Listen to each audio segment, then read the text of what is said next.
এখন টিভি খুললেই অথবা সোশ্যাল মিডিয়া খুললেই দেখতে পাওয়া যাচ্ছে যে আমাদের সকলের প্রিয় প্রাক্তন মুখ্যমন্ত্রী মমতা বন্দ্যোপাধ্যায়কে মোমবাতি হাতে রাজপথে মিছিল করতে।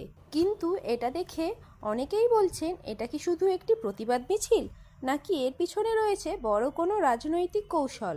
আপনাদের অনেকের হয়তো মনে আছে, বিরোধী নেত্রী থাকাকালীন সিঙ্গুর, নন্দীগ্রাম সহ নানা আন্দোলনে তিনি নিয়মিত রাজপথে নেমেছিলেন।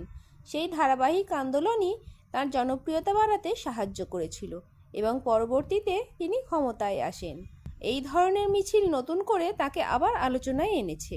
রাজনৈতিক বিশ্লেষকদের একাংশের মতে এমন কর্মসূচি জনমত গঠন, সমর্থকদের সক্রিয় রাখা এবং রাজনৈতিক বার্তা পৌঁছে দেওয়ার একটি কৌশল হতে পারে। তবে অন্যদের মতে এগুলো নির্দিষ্ট ঘটনার প্রতিবাদেরই অংশ।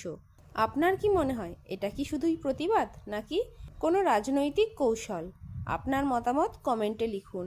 আর এমন তথ্যভিত্তিক রাজনৈতিক বিশ্লেষণ পেতে চ্যানেলটি সাবস্ক্রাইব করতে ভুলবেন না। ধন্যবাদ।